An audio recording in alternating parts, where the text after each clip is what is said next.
Hello दोस्तों, आपका हमारे यूट्यूब चैनल फ्री ऑनलाइन पढ़ाई में स्वागत है। इस वीडियो हम करेंगे प्रश्न बैंक 2020-21 विषय भौतिक विज्ञान कक्षा 11वीं इकाई 9 में आपसे जो प्रश्न पूछे गए थे, चाहे वो वस्तुनिष्ठ हो और अति लघु उत्तरीय दीर्घ उत्तरीय, सभी प्रश्नों का हल इस वीडियो में देखने वाले हैं।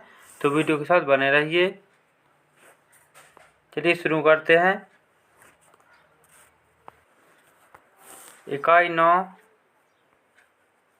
अध्याय 14 व 15 दोलन एवं तरंग इसका नाम है। इसमें जो सबसे पहले पूछा गया है रिक्त स्थानों की पूर्ति करें। तो चलिए रिक्त स्थानों को देखते हैं। सबसे पहला है सेकंड लोलक का आवर्तकाल खाली स्थान होता है, तो इसमें आपको भर देना है 2 सेकंड। क्या भर देना है? 2 सेकंड, क्योंकि क्या होता है सेकंड लोलक का आवर्तकाल होता है 2 सेकंड। अगला देखते हैं।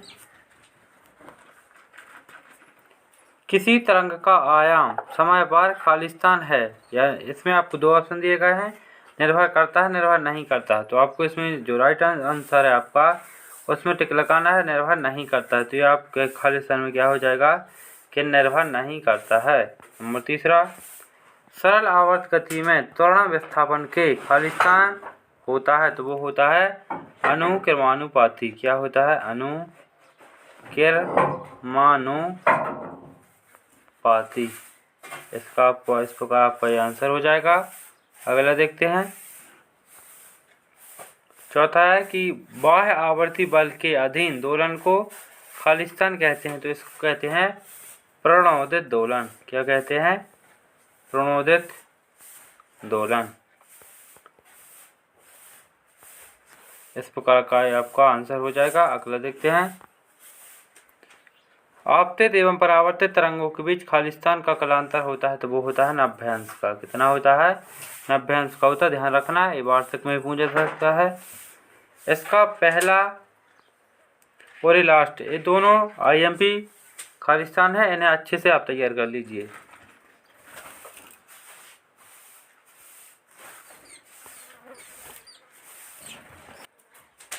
अगला प्रश्न है सही विकल्प चुनिए। तो इसका पहला है प्रगामी तरंगों की चाल होती है, तो इसमें आपको 4 ऑप्शन दिए गए थे, लेकिन इसमें जो आपका राइट आंसर हो जाएगा वो हो जाएगा चारों ही ऑप्शन जो है गलत दिए गए हैं। तो आपको इसमें क्या भरना है?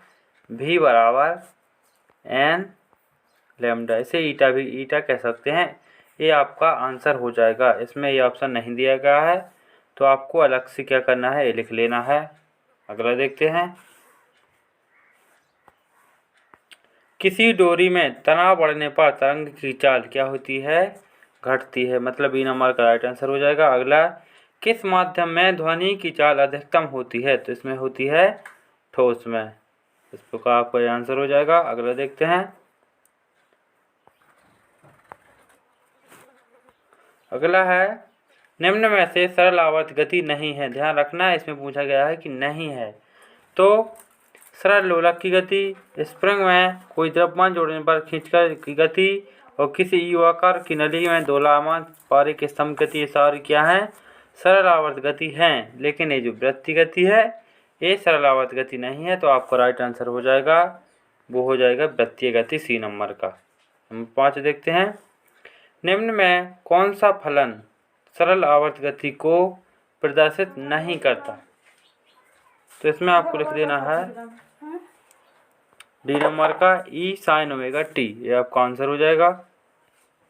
इस प्रकार आपके जो विकल्प पूछे गए थे और खाली स्थान हमने पूर्ण कर लिए हैं। अब चलिए लघु उत्तरीय प्रश्न है, ये 2 अंक वाले 6 प्रश्न है, और आगे के 3 अंक वाले 6 प्रश्न हैं। इन सभी प्रश्नों का हल देखेंगे। चलिए शुरू करते हैं। इसका पहला प्रश्न जो आपसे पूछा गया है कि सरल लोलक का आवर्तकाल का सूत्र लिखिए तथा बताइए यह किन किन कारकों पर निर्भर करता है। तो इसका यह आंसर लिखना है। इसका सूत्र होता है T बराबर 2πL/G।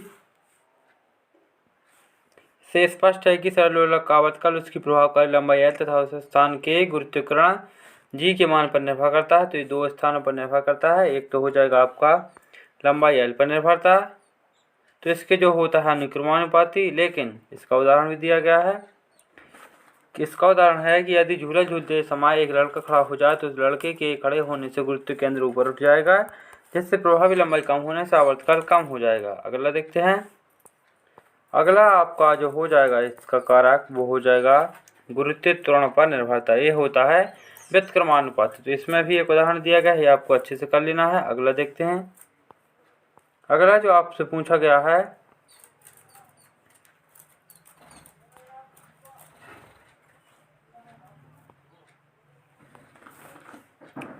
अनुप्रस्थ एवं अनुदैर्ध्य तरंगों में अंतर स्पष्ट कीजिए। तो इसका पहला है कि अनुप्रस्थ तरंग के संचरण के दौरान माध्यम के कण अपनी माध्य स्थिति के सापेक्ष तरंग संचरण की दिशा के लंबवत कंपन करते हैं। और इसका है अनुदैर्ध्य तरंग के संचरण के दौरान माध्यम के कण अपनी माध्य स्थिति के सापेक्ष तरंग संचरण की दिशा में ही कंपन करते हैं। इस प्रकार आपका ये दूसरा अंतर है।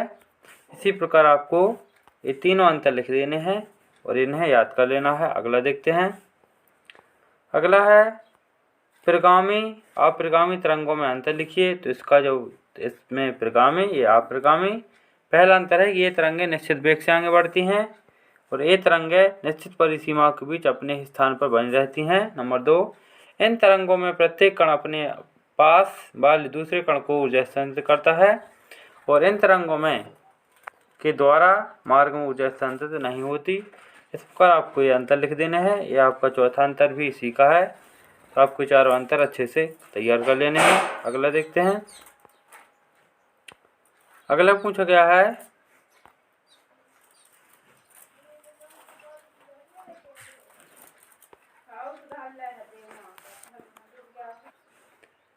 व्यतिकरण एवं विस्पंद में कोई दो अंतर आपको बताने। तो इसका पहला अंतर है व्यतिकरण उत्पन्न करने के लिए ध्वनि तरंगों की आवृत्तियां बराबर होनी चाहिए, लेकिन विस्पंद उत्पन्न करने के लिए दोनों तरंगों की आवृत्तियों में कुछ अंतर होना चाहिए। पहला अंतर हो गया आपका ये। इसी प्रकार आपका दूसरा, तीसरा, चौथा, आपको कोई दो अंतर अच्छे से तैयार कर लेने हैं, क्योंकि आपको प्रश्न बैंक में दो अंतर पूछे गए हैं।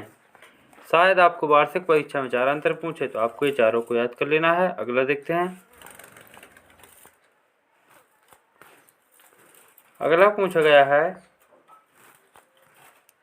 कि सरल लोलक के आवर्तकाल का व्यंजक व्युत्पन्न करना है आपको। तो देखिए इसको इस प्रकार आपको एक चित्र भी बनाना है सरल लोलक का। फिर इसके नीचे कुछ भाषा लिखनी है। ये आपका व्यंजक हो जाएगा। ये भाषा है,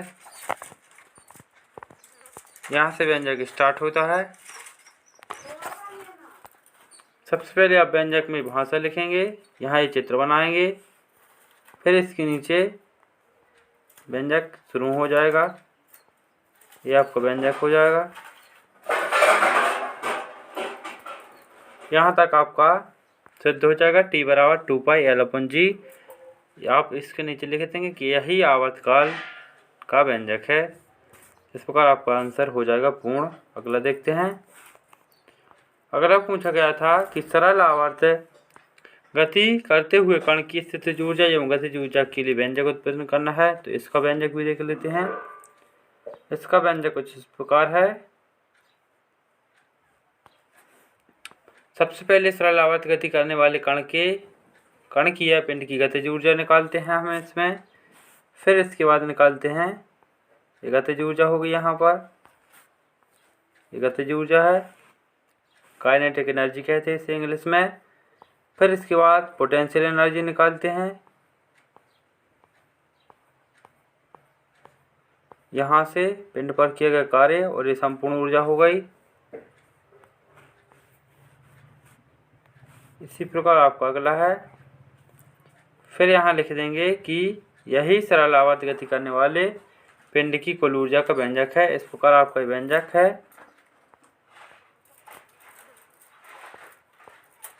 आप इसे अच्छी से नोट कर लीजिए या स्क्रीनशॉट ले लीजिए। ये आपका यहाँ तक ये व्यंजक हो जाएगा। फिर आपके आगे का प्रश्न है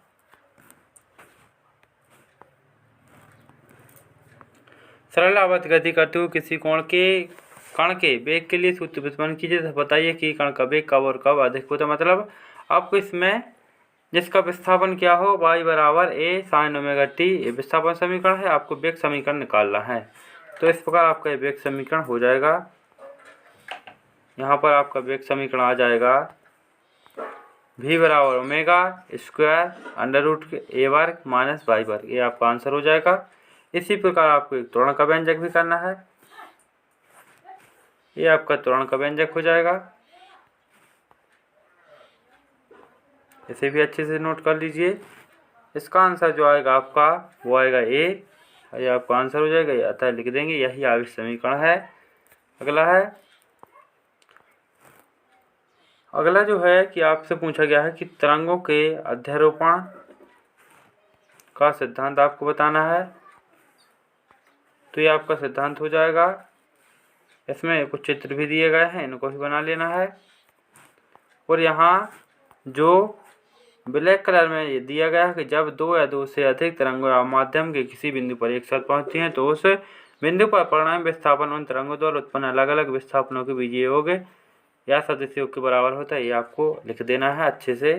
इसके नीचे आपका ये सिद्धांत दिया गया है। इसमें भी आपको 5 पॉइंट दिए गए हैं, पहला, दूसरा, तीसरा। ये तीनों पॉइंट आपको अच्छे से लिख देने हैं।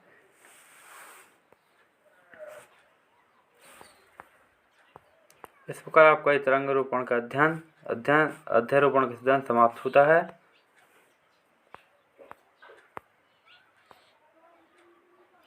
इस प्रकार आपका ये जो इकाई 9 में ये प्रश्न पूछे गए थे वो हमने बता दिए हैं।